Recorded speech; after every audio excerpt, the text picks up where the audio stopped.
Halo semuanya, kami dari kelompok 8 Praktikum Analisa Farmasi Kuantitatif jurusan Farmasi Universitas Sriwijaya. Dalam video ini kami akan membahas mengenai permanganometri, di mana titrasi ini melibatkan reaksi reduksi dan oksidasi sehingga termasuk reaksi redoks, di mana larutan baku yang digunakan merupakan kalium permanganat yang bersifat sebagai oksidator dan sampelnya bersifat sebagai reduktor, sehingga reaksi ini dikenal juga berupa reaksi oksidimetri. Kalium permanganat termasuk larutan baku standar sekunder sehingga harus dibakukan terlebih dahulu dengan larutan baku primer berupa natrium oksalat. Seperti pada gambar di samping bahwa kalium permanganat dan natrium oksalat dilakukan pembakuan pada suhu yang cukup panas sehingga dilakukan di atas pemanas.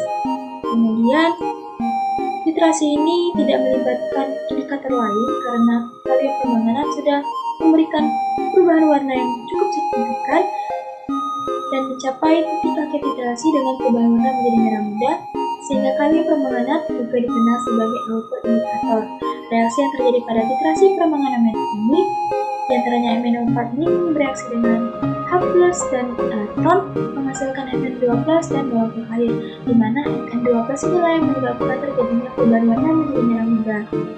Titrasi yang dilakukan dengan kondisi asam dengan asam sulfat yang disarankan karena asam sulfat tidak bereaksi dengan kalium permanganat, sedangkan penggunaan HCl akan bereaksi dengan kalium permanganat dan membentuk Cl2- menyebabkan konsentrasi dari kalium permanganat akan berkurang.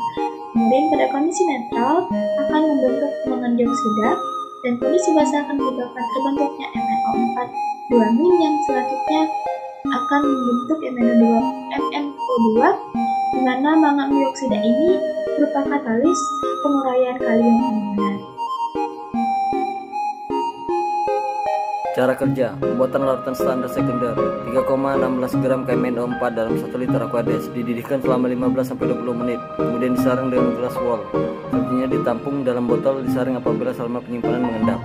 Pembuatan larutan primer 6,3 gram H2C2O4, dilarutkan dengan air suling, kemudian ditambahkan air suling Aquades 1 liter dalam labu ukur.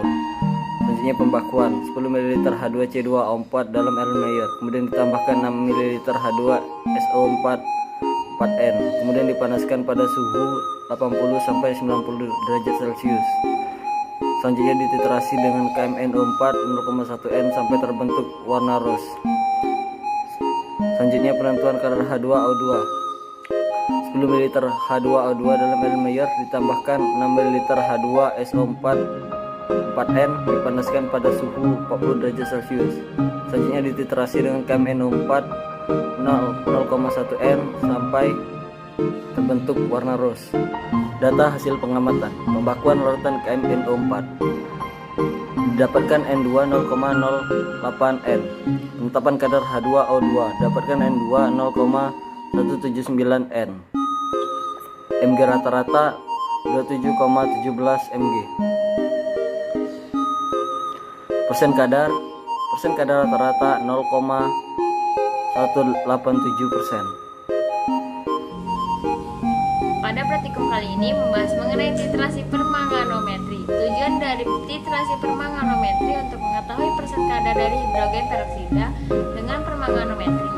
Titrasi permanganometri harus dilakukan dalam suasana asam. Pada proses titrasi asam sulfat H2SO4, asam sulfat termasuk asam yang paling cocok sebagai pemberian suasana asam, karena apabila asam klorida dipakai untuk memberikan suasana asam, maka akan terjadi reaksi antara ion Cl- dengan ion Mn04- membentuk ion Mn2+.